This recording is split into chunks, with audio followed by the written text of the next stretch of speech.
Hello friends, तो आज के इस वीडियो में हम लोग प्रमेय 6.1 को पढ़ने वाले हैं, जिसे आप थेल्स प्रमेय के नाम से जानते हैं।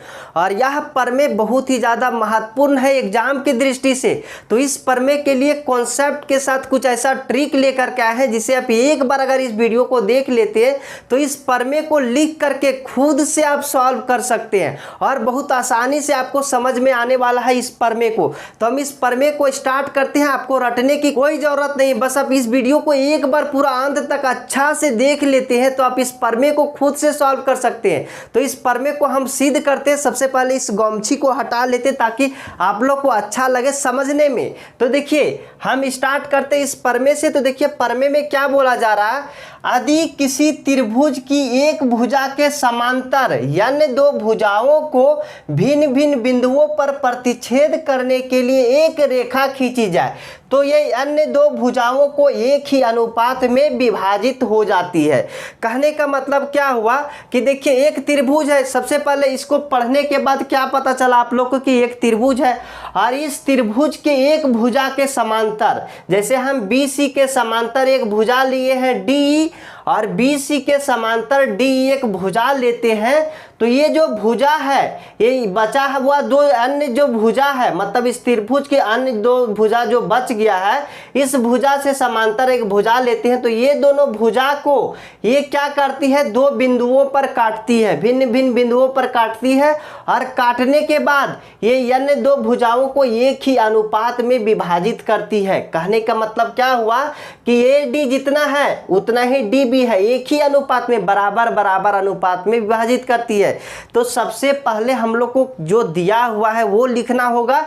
ये हम लिख दिए हैं पहले। देखिए इसमें कुछ नहीं लिखना है, जो इसमें दिया हुआ इस क्वेश्चन में उसी को लिखना है। सबसे पहले क्या है कि माना ABC एक त्रिभुज बनाइएगा ना आप, तो ABC एक त्रिभुज है, ABC एक त्रिभुज है जिसमें DE समांतर BC है। यहाँ पे बोल दिया है एक समांतर यानी भुजा खींचा गया है, तो यहाँ पे BC का समांतर क्या खींचे, हम DE खींचे।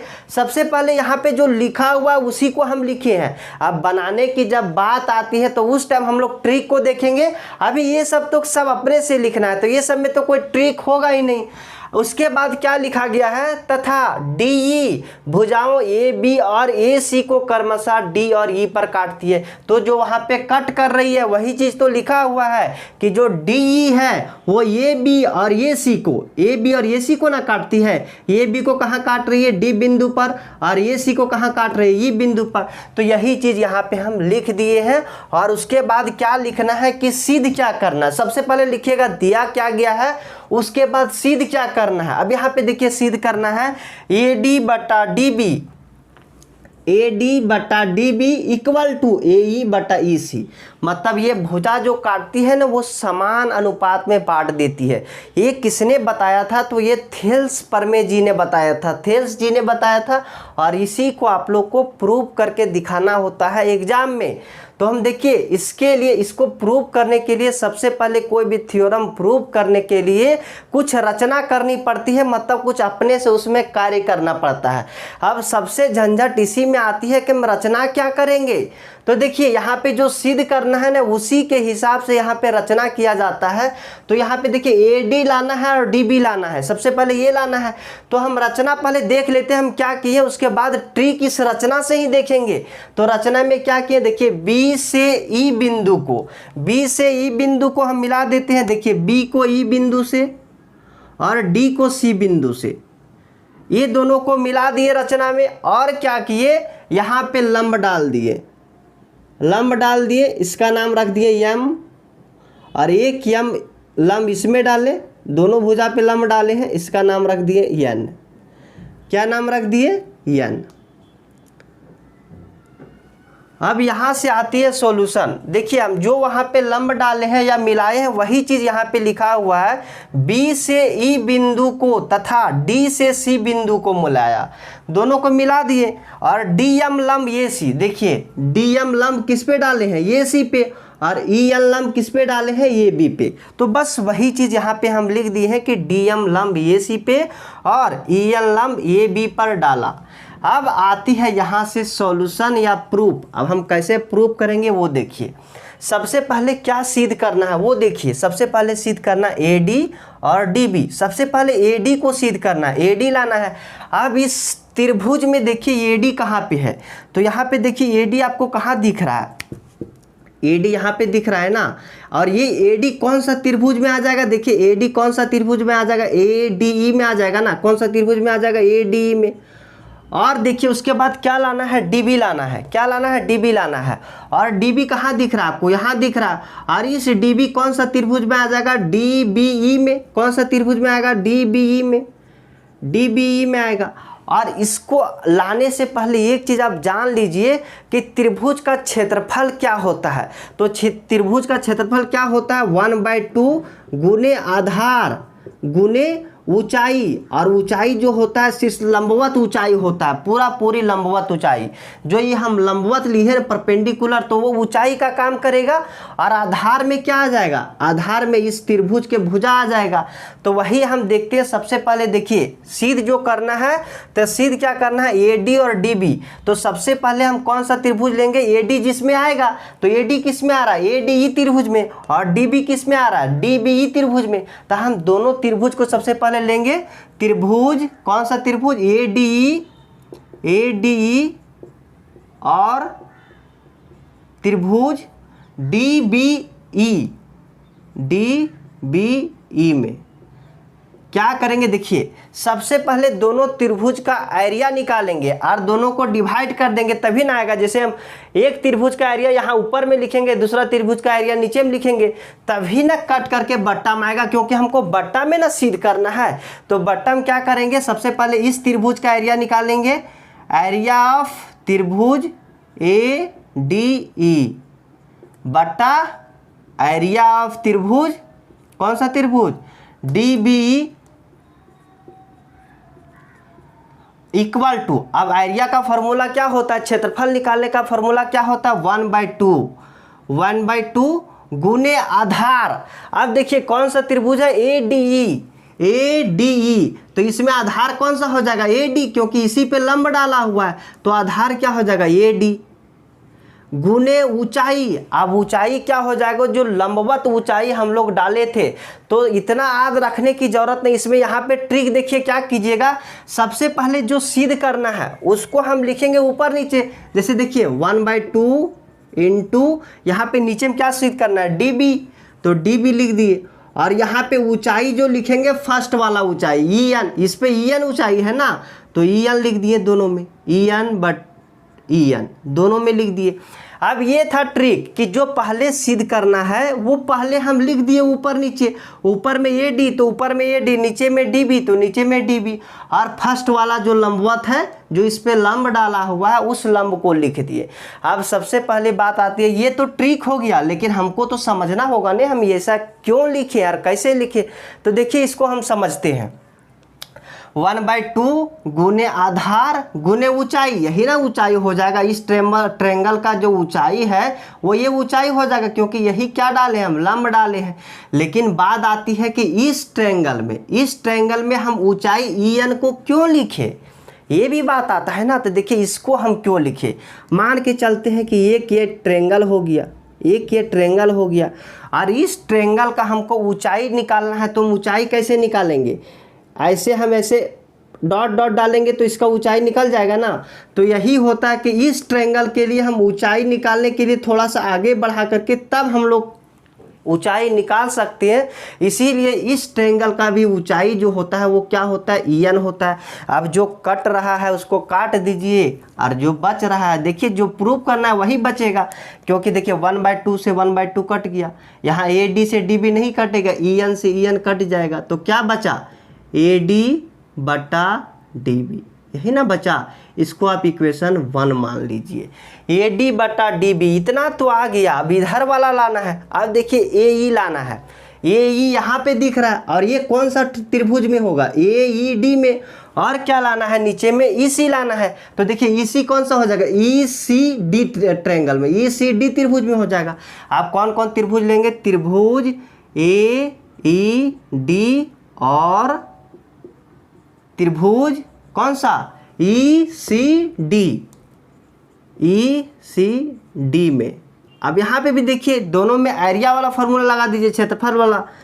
एरिया ऑफ त्रिभुज ए ई डी बटा एरिया ऑफ त्रिभुज ई सी डी। अब एरिया वाला फॉर्मूला लगाइए, 1/2 गुने 1/2 गुने यहाँ बटा दे दीजिए। अब आधार में जो सिद्ध करना है उसको लिखिए, ए ई बटा ई सी, ऊपर में ए ई नीचे में ई सी, ये ई बटा ई सी। और ऊंचाई में क्या लिखिएगा आप, दूसरा वाला लंब है डीएम, तो डीएम दोनों में लिख दीजिए।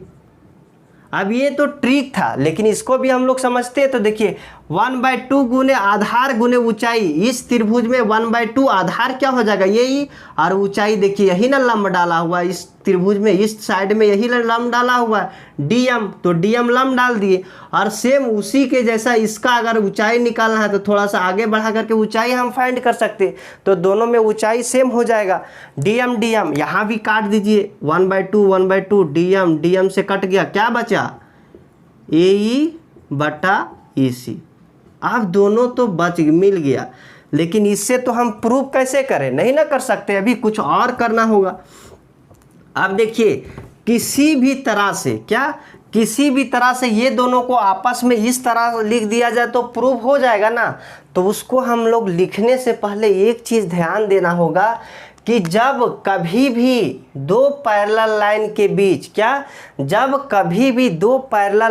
बीच एक ही आधार से दो त्रिभुज बनता है, एक ही आधार से अगर दो त्रिभुज बनता हो तो दोनों त्रिभुज का क्षेत्रफल क्या होता है, बराबर होता है या इक्वल होता है। यहाँ पे देखिए डी जो भुजा है, डी से दो त्रिभुज बन रहा है ना, देखिए डी ई बी एक त्रिभुज बन रहा है, और यहीं से डी ई सी दो त्रिभुज बन रहा है ना, एक त्रिभुज ये बना और एक त्रिभुज ये बना, और दोनों के लिए आधार क्या है डी ई है। तो क्या होता है, हम यहाँ लिख देंगे, हम जानते हैं क्या जानते हैं कि समान आधार पर बने त्रिभुज का क्षेत्रफल बराबर होता है, क्या होता है, बराबर होता है। तो यहाँ पे देखिए कौन कौन सा त्रिभुज बन रहा है, कौन सा त्रिभुज बन रहा है, देखिए डी बी ई, कौन सा D B E equal to D B E का एरिया इक्वल टू किसका होगा, डी बी सी का या ई सी डी का, ई सी डी का एरिया, ये दोनों का एरिया क्या हो जाएगा, आपस में इक्वल हो जाएगा। अब इसको हम लोग इक्वल क्यों किए, इसके बारे में भी हम लोग को जानना होगा।